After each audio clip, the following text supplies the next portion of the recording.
Explaining the Cloverfield movies timeline. Continuing in the tradition of Cloverfield movies, 2008's Cloverfield and 2016's 10 Cloverfield Lane and the Cloverfield Paradox. So how does the Cloverfield moves connect? Remember, major spoilers ahead. The story actually starts with the third movie, the Cloverfield Paradox. In the year 2028, Earth is in the midst of a global energy crisis. This is causing all of humanity to become destabilized and is even plunging the world into a potential world war. The film follows a group of international astronauts living on the Cloverfield space station, on a mission to use the Shepard massive particle accelerator to create unlimited energy in space that could power the entire world. An oil crisis has brought the Earth to the brink of war, and this mission is, in many ways, the last chance humanity has at avoiding the collapse of civilization. After almost 2 years in space, the team is successful, but the unlimited power of the Shepard doesn't create the energy they hoped for. It opens up a breach in space-time instead. While the Cloverfield crew is sent into another dimension or universe, Earth is hit with monster attacks, something the film says pundit Mark Stamblier warned about in his book, The Cloverfield Paradox. The accelerator is 1,000 times more powerful than any ever built. Every time they test it, they risk ripping open the membrane of space-time, smashing together multiple dimensions, shattering reality, and not just on that station. Everywhere. This experiment could unleash chaos, the likes of which we have never seen. Monsters, demons, beasts from the sea. To clarify, you believe their efforts to solve the energy crisis might unleash demons? Yeah. Oh yeah. And not just here and now. In the past, in the future, in other dimensions. You have no idea how much I would love to be wrong about this. Could the Cloverfield space station be responsible for Clover's arrival in Cloverfield and the aliens in 10 Cloverfield Lane?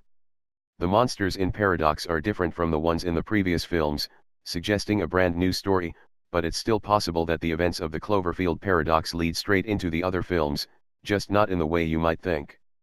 After watching Cloverfield Paradox, one thing becomes clear: the normal Earth established in the film is not the same one as Cloverfield, which might also not be the same one as in 10 Cloverfield Lane. How do we know this? Well, in the first few scenes of those previous two films, there is no energy crisis, which suggests that they don't take place in the same time.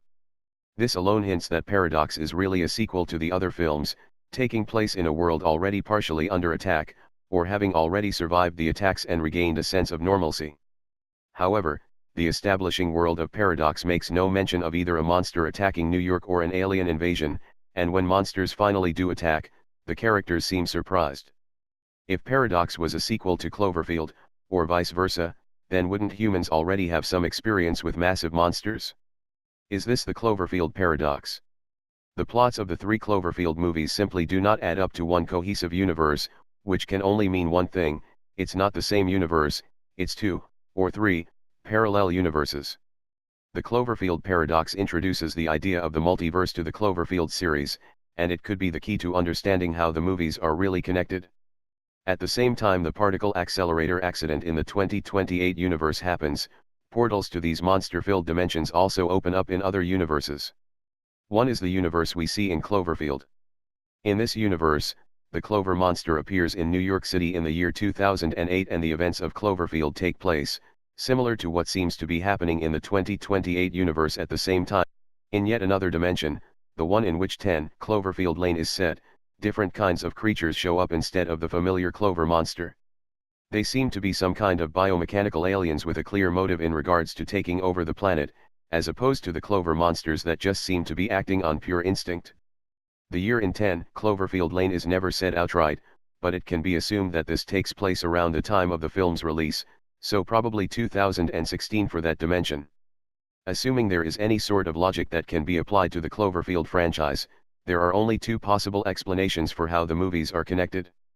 The first is simply that they aren't really connected other than sharing a genre, a name, and fun Easter eggs. The second explanation is the existence of a multiverse in which multiple Earths have been irreparably damaged by the Shepard on the Cloverfield space station.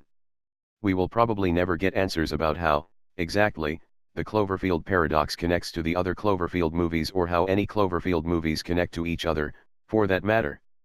Speculation and theories is part of what makes the Cloverfield series so exciting.